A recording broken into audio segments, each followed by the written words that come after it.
Hey everyone, we're back with a new episode of With Love Soleil.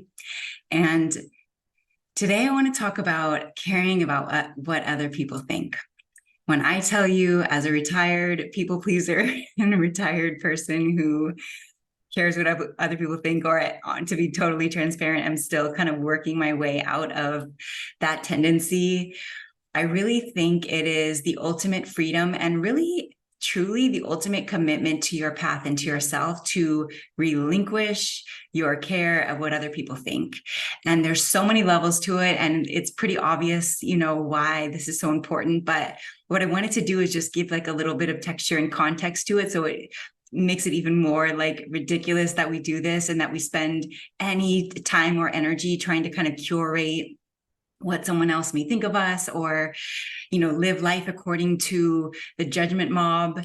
There's nothing we can do that someone, someplace, some way, for some reason is not going to judge us for. And you can live in perfect harmony with your highest self and your highest life and check all the boxes of being perfect according to what you even believe that is, and someone's going to say you're doing it wrong. So there's no one way about it, and the reason that duality exists and the reason that we all are different is because we help each other see what's right for us. So what's perfect to you and in perfect alignment in how you live your life, and you being as close to God, say, as possible, as close to your highest, most deep, profound life as possible, someone else is going to look upon you and be like, they're doing it wrong, so there's no way you can avoid that. So that's the first level of like why it's ridiculous to care what people think, because how are you going to sit down 8 billion people and try to finesse every one of their minds into thinking that you've got it right and they've got it wrong, especially when it comes to, say, something like religion. Say you're a spiritual person and there are religious people who think, I was reading something on Twitter today, a religious person saying manifesting is of the devil and evil and demonic. If you like sit and manifest your reality, you're working with demonic spirits. Like, you can't even touch thinking like that. I mean, and sorry if you feel that way. I mean, not really, because it's not how I feel. And I don't care if you feel that way. I don't care if you don't like the fact that I spend time curating my reality. It's not demonic at all. In fact, it's the closest I feel to God personally when I'm in just pure energy and just visualizing, curating, creating the life that I want to live. And then I go out and live it. Like, there's nothing about that. That's like the highest vibrational energy space that you can exist in, is like, tapping into the unseen forces and using the highest vibrational powers of the universe, God power, to power your life, create the life you want to live out your dream life. Like, so even if you're doing any action that you believe is like, I'm doing this for everybody, literally, I'm living my highest life for everybody. Because when I'm a clear vessel and when I'm happy and joyful and like living from a divine sacred space, I benefit and feed every single person I come across. Somebody else is not going to get that. They're just not. Not everybody is meant to believe how you believe. And so when you release that, you realize that you're going to play your role for every person, whether they like you or they don't like you. You're still playing your role, right? If I would have said something to that chick, and if I would have like tried to explain what I've just said to you all about, like, actually that's the highest vibrational space you can be in, and I can even kick it to her scientifically if we want to go there and just take religion out of it, it wouldn't matter, right? Because what she needed is confirmation of what she believes in. And that's fine. If that's what she needs to believe in, like, who am I to say, that maybe how she's doing it, that's how maybe she does summon the devil when she manifests her reality. I don't know what she has going on, and it's not up to me to try to like figure that out, right? All I can say is I look at that and be like, oh, okay, yeah, I absolutely don't believe that, and I don't even need to dislike her. I don't have anything against her. I can see we just live obviously in very different life circumstances, because that's how she feels, and she passes that heavy judgment over something that I literally wake up and do every single morning, which is just visualization, which has curated, my dream life. Like, I love my life so much. I have created a heaven on earth for myself, and that's the number one for me now.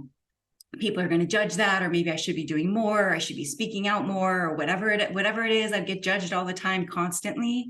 And at this point, I really don't care because I trust that I'm always at the edge of my growth, that I'm always challenging myself into more, that sometimes I even put myself in uncomfortable situations because I know it's going to grow me more than the comfortable situation, like to a fault at times. So I'm doing maximizing my life experience still to this day and forevermore. That is like my commitment to myself and my life and my path and my mission, my assignment. So what someone else thinks about that, I can't manage that. They're gonna do what they need to do. They're gonna feel how they feel about me, and what I say. They're gonna, come from their perspective of how I live my life. And that's perfectly fine. If they decide they don't like me for that reason or because of something I've tweeted on the internet, like, that's out of my hands, bro. Like, there's nothing I can do about that. If you need to not like me, to make you feel better about yourself, that's very much fine. Like, I'm okay being the bad guy at this point, And what brought this forward, and another piece of why you really can't care what people think, is family, to be honest. I'll be straight up and say, I'm not going to like name names because I at this point feel like I have like repaired as much as I can all of my familial relationships to the extent that I want to do that. But there were times where, for all intents and purposes, I really wasn't talking to any of my family members. Now, that wasn't necessarily by my choice. It was because I chose not to speak to a certain family member for years at a time. And that choice then kind of rippled out into me being sort of the bad guy because I was kind of cutting off this important figure, so to speak, in my life. And I had to do that. I had no choice. And my decision to doing that, frankly, has repaired our relationship because it took me saying a hard no to then circle back and say, like, that's still an option. I have to maintain that full, strong boundary of like, I'm not going to do this with you, literally. And I've shown you now that I'm not going to do that with you. So if you're going to be in relationship with me, you have to move different. And it took that 2-3 years at a time, twice, for me to shift that out and to make it very clear, I'm not going to tolerate certain behavior and certain things. And as a result, it's 6 years total or more probably of my deciding I wasn't going to have a relationship with this particular family member, repaired the relationship. I mean, it's not perfect, but it's in every way, shape, or form, it is a trillion times better than it's ever been. And so I say that because, of course, that person decided to make me the bad guy. And there were other family members that thought I was the bad guy because I was, victimizing this person by not deciding to have a relationship with them. And so they came up with all these stories in their head. I was depressed and all of these things that they had to believe to gloss over the truth, which was I was choosing not to have a relationship with this person because it was harmful to me. And the person wasn't able to see that. And so that person needed to make up a bunch of lies and spread them out so other people wouldn't like me either. And that person would then feel better about the fact that I was choosing not to have a relationship with them. So then all these people in the family temporarily decided they didn't like me either because I was causing harm to this person by saying no. And all that to say, if I was trying to sit here and like curate how everybody felt about me and like maybe I shouldn't not have a relationship with this person because I can't do all of that. I can't do all of that. In fact, my no to that person changed everything in my life because, I think there are certain family bonds and ties and dynamics that you come in with as a way of ensuring you strengthen that tendency that you need to strengthen. And that's what I was doing. And none of them will ever understand that, especially not the person. And they still think I had went through this dark phase of whatever depression and I would cut everybody off. I literally just said no. For the first time in my life to this person, I said no.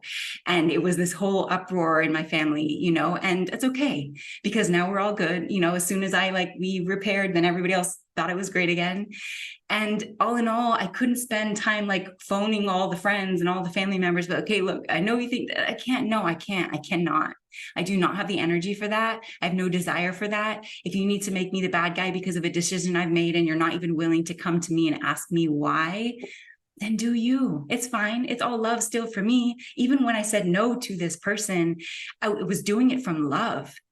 I was the one who said no. Everybody else says yes to that behavior and enables it in some way by coddling it and letting this person behave in that way. I was not going to be that person. I didn't care what it took. There were, of course, certain points where I thought I would never talk to that person again. And I made peace with the closing out of that, because the truth is the relationship as it was had to die in the ways that it existed for it to then be reborn in the way that it is now. So I say all that to say all these people were mad at me, and they were all, whatever they were thinking about me. I could not spend any time or energy trying to figure all that out. I had to let that exist. And I think that that's a part of the reason that many of us are sort of the black sheeps of our family, because you really learn in close quarters with the people who you came into this thing with, what it feels like to be kind of like the one on the outside. And on some level, it's freedom, because you're like, I don't even know what's going on in there. I'm doing my own thing. I'm free from all of that. I'm living my life. If they want to ask questions about how I live my life or what I do, and they see me glow and shine and elevate and just absolutely live my greatest life, and they want to talk about it, awesome. If they want to make me the bad guy because I'm doing what I do, also awesome. Either way is cool. So whether, and the quickness that people like you or don't like you, right? It took that one circumstance for all those people suddenly not to like me. And it took the shift of that one circumstance for suddenly all those people to like me again. And so again, it's so beyond what I can control or want to have any manage over. I like my energy clean and clear into myself. And I like to be able to give it in ways that are beneficial and powerful for me and helpful for all. And it's not trying to manage other people's experiences of me. It is not trying to figure out what someone thinks about me and then coddle that. I can't do all of that. I simply can't. And I won't. And that has been a major, major shift for me. And so, I think if you really stand in your greatness, you're going to really, really genuinely have to not care what people think about you. And to be honest, Twitter has been a great place for me to practice this. Because again, these are strangers, and they, I can tell how often I'm misinterpreted or misrepresented, or people want to just come for me and say the most disrespectful things. And sometimes I respond, I have a little quick clap back if I feel like it's necessary or if I'm in the mood. But most of the time I don't, right? I'm just going to let you do you, boo. And you let you just fight it out, your inner war out within yourself. And you figure that out. It's not even mine to have anything to do with. It's not even me. You don't even know me. So how could you not like me? Right. So that right there is the key. Actually, that's pinging me that I said that. You don't even know me, so how could you not like me? And that's going to be for pretty much everybody, but even family, right, who know you the best. Well, actually, oftentimes they know the old versions of you the best, and they cling to those versions because that's who they think that they know.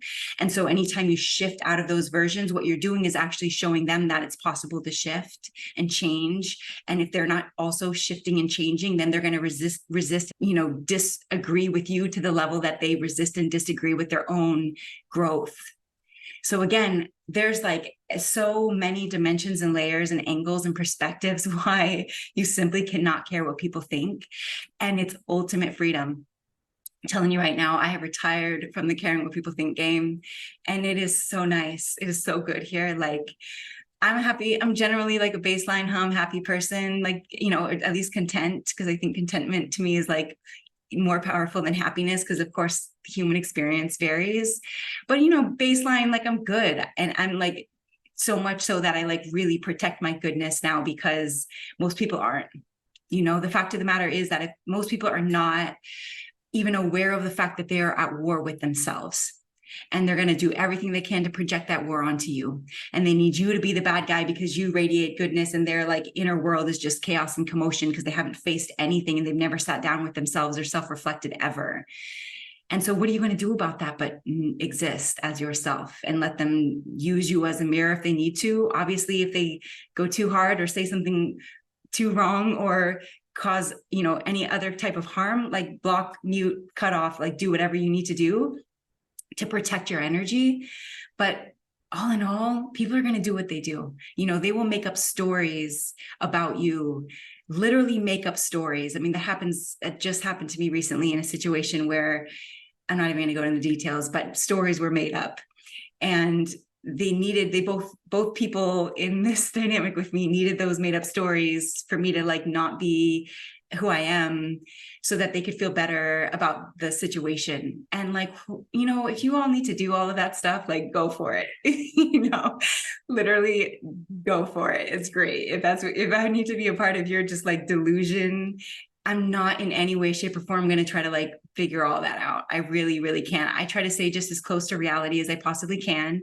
I check my stories constantly. I notice when I'm making up stories about myself or about life, or, inserting my emotionality into an otherwise sort of neutral situation. I'm doing all this myself, so I can't like do that for everybody.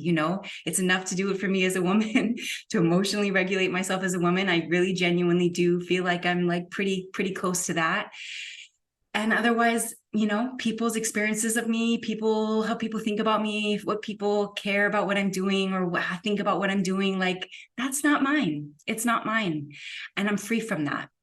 So I'm giving you this permission to free yourself, baby, like free yourself, because it is like so much chaos and commotion and ridiculousness in the human dilemma that most people is self-imposed, that if you just don't deal with that, you're going to be a lot happier and a lot freer, and you're a lot more in your power, because you leak your own power every time you try to fix an illusion. Right? Illusion is just like thoughts are just hot air. What someone thinks about you is just hot air. If you try to get in there and do some work, like what a waste of time and energy. I would much rather sit by myself in silence than do all of that.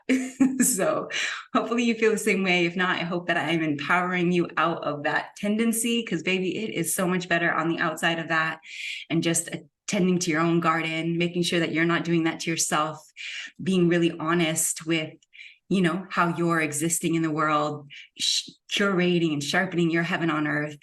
And the rest of it is just how people do what they do, that's not up to you. You're going to be the hero to some and the villain to others. And either way, you're offering them an opportunity to see themselves. Some may take it, some may not. Either way, you're going to keep doing what you do. You're going to live on heaven on earth. You're going to see the mission through. And the rest of it is not up to you. You just get to enjoy. So I hope you're enjoying. I hope you love your life. And thank you all for being on this ride with me. Love you. Bye.